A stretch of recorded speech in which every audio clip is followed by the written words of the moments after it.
सामने सैकड़ों लोगों की भीड़ है। पूरा हॉल बिल्कुल शांत है। स्टेज पर खड़े इस इंसान को देखकर लगता है ये कोई पैदाइशी लीडर है। वो माइक थामता है और एक ऐसी बात कहता है जो वहां बैठे हर इंसान को चुभती है। तुम्हें बचाने कोई नहीं आएगा। लेकिन इस कॉन्फिडेंट आवाज के पीछे एक ऐसा लड़का छिपा है जो सालों तक साए में रहा। एक ऐसा लड़का जिसे कभी कोई नोटिस तक नहीं करता था। असल में जो ताकत हम स्टेज पर देख रहे हैं वो कोई पैदाइशी हुनर नहीं है।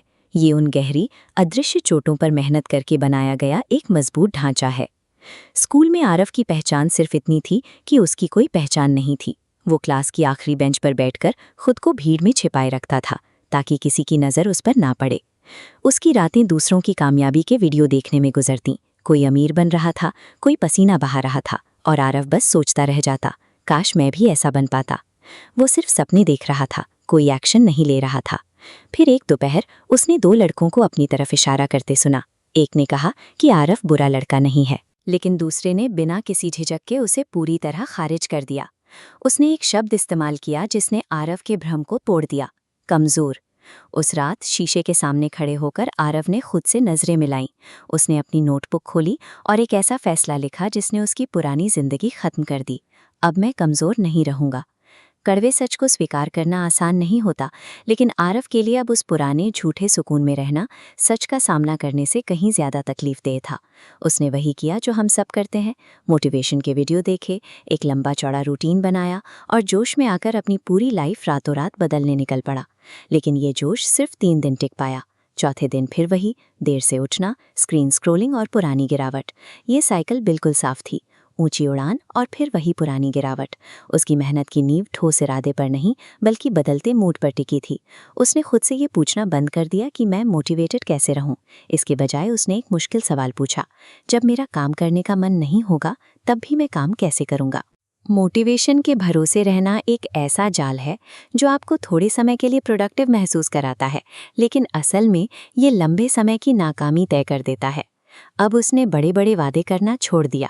उसकी दुनिया अब सिर्फ छोटी आदतों तक सिमट गई। सुबह जल्दी उठना, सिर्फ 10 पुशअप्स और 1 घंटे की पढ़ाई। खुद से किया गया हर एक छोटा वादा उसकी आवाज़ में वजन और उसकी चाल में एक नई मजबूती जोड़ता जा रहा था। ये सेल्फ रिस्पेक्ट की वो ताकत थी जो धीरे धीरे जमा हो रही थी। जैसे जैसे वो आगे बढ़ा, उसके पुराने दोस्त उससे दूर होने लगे। वो उसका मजाक उड़ाते, उसे सीरियस कहते और उसके नए डिसिप्लिन को एटीट्यूड समझने लगे। जब आप अनुशासन चुनते हैं तो आप अनजाने में उन लोगों की असुरक्षाओं को जगा देते हैं जो बहाने बनाकर रुके हुए हैं। आपका बदलना उन्हें उनकी अपनी नाकामियों की याद दिलाता है। तरक्की अक्सर अकेलेपन के रास्ते से होकर गुजरती है। इसका मतलब है उन लोगों को पीछे छोड़ देना जो आपके अतीत से बंधे हुए हैं। फिर एक दिन आरव को एक बड़ी हार का सामना करना पड़ा। वो मौका जिसके लिए उसने महीनों मेहनत की थी उसके हाथ से निकल गया। पुराना आरव इस हार को अपनी किस्मत मान लेता। वो मान लेता कि दुनिया उसे कमज़ोर कहकर सही बुला रही थी। लेकिन नए आरव ने इस नाकामी को अपनी पहचान नहीं बनाया। उसने इसे सिर्फ एक न्यूट्रल डेटा की तरह देखा, एक ऐसा सबक जो उसे अपनी रणनीति बदलने के लिए चाहिए था। कमज़ोर इंसान हार को अपना अंत मान लेता है, जबकि मजबूत इंसान उसी हार को अपनी जीत का रास्ता बनाने के लिए इस्तेमाल करता है।